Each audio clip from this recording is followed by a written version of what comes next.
The last day of 2024.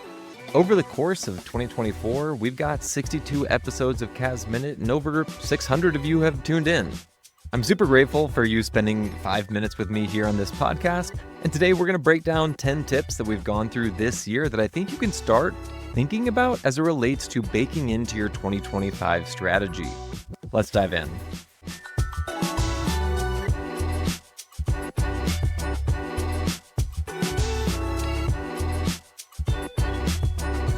All right, welcome back to another episode of CAS Minute, the last of the year. Today we're walking through 10 insights, 10 tips that you can start thinking about baking into your 2025 rhythm. We've covered all of these in various episodes, digging in at various levels of depth to highlight different ways that you can build a profitable, sustainable CAS practice.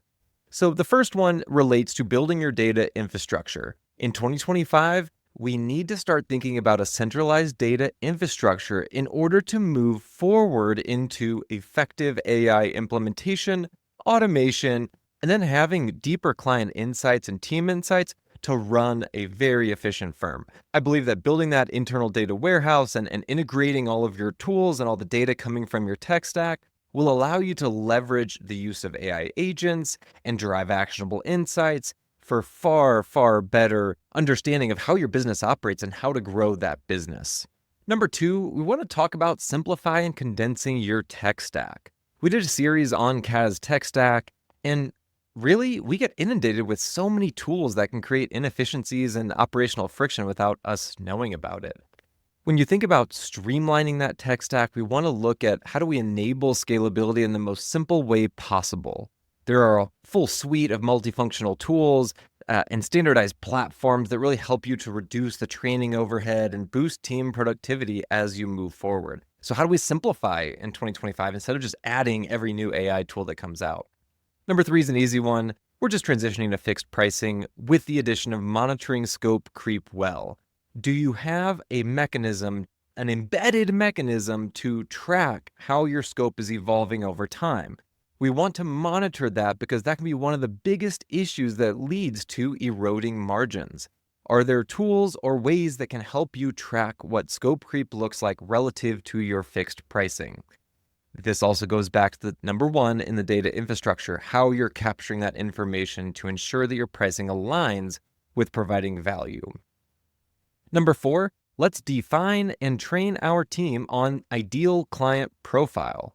We did a full episode on client profile clarity, and firms that have a clear ideal client profile are reporting faster growth. Shocker, they know who their customer is, they know how to serve them well, and they're experiencing better growth because they are tuning their messaging specifically to that ideal client.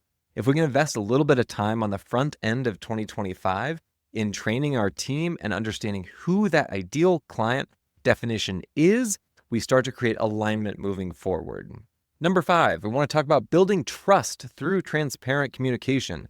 It seems very simple, right? But clients value transparency, especially when you're starting to step into advisory services. You can't always just come in with this really positive, happy message to your clients. You really need to deliver communication that builds trust, reinforces your value, reinforces your understanding of the client situation. That may not always be good news. So when you can enable quality communication through transparency of utilizing different modalities of communication, video tools, client dashboards, other personalized updates, you really start to create a really good rhythm with your client.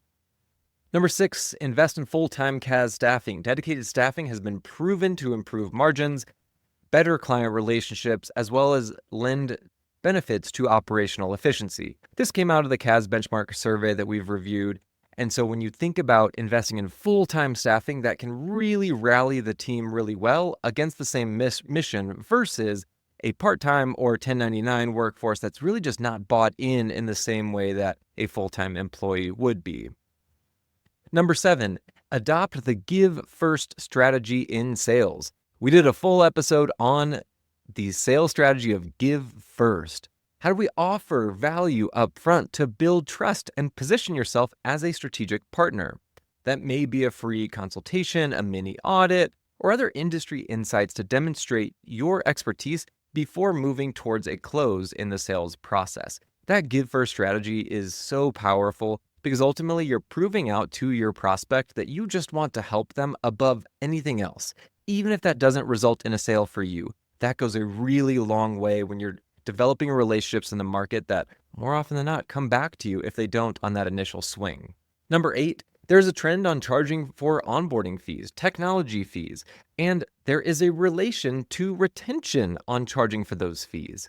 You immediately create buy-in and immediately create a relationship between the value you're providing and the services that your client is paying for from the start of the relationship. So when you're able to do that, you can boost retention, you can boost your margins, and then start to enhance that relationship by charging up front for things that you're really providing a lot of value from day one.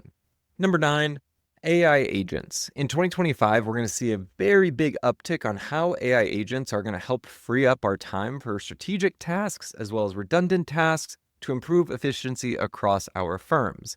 Let's start small, really targeted AI implementations, whether that's task triage or data reconciliation. When you start to cherry pick really small things that you can leverage an agent for, you're going to start to see dramatic improvements in your business because then that'll free you up to start thinking about the bigger ticket items that you can then leverage agents for other tasks. We're going to see a lot of momentum on this in 2025. The last thing that we talked about here in recent episodes from the CAS benchmark survey is related to bundling services and then how that boosts recurring revenue. When we think about bundling services, this is really supported by having a unified industry-specific tech stack that can highlight your impact in a far more granular way than if you do not have an industry-specific lens, niche, tech stack offering to help your clients specifically solve their problems. When we're bundling services together, whether it's a tech implementation, AR, AP, month-end close, financial reporting, when you start to put all that together, you're able to better articulate how your value proposition holistically supports the client. That also boosts your ability to charge a higher fee and boost that recurring revenue. So when we think about that relative to a specific industry, you now have the ability to charge a little bit higher rate because you are specific to their situation. You're specific to their problems. There's a lot of opportunity to lean into specific service areas in 2025. And so I thought it'd be helpful to go through these 10 different areas that we've elaborated on in past episodes just to put a nice little bow on 2024. In 2025, we're going to kick off with a fantastic interview with Amy Bridges, who masterminded the CAS benchmark survey from CPA.com, as well as continuing to dig in on our industry, news that's happening, and other ideas that come out of how to help firms build a more sustainable and profitable practice. Thank you for participating this year. I hope to spur more conversation next year, and I cannot wait to jump into 2025. Till next time.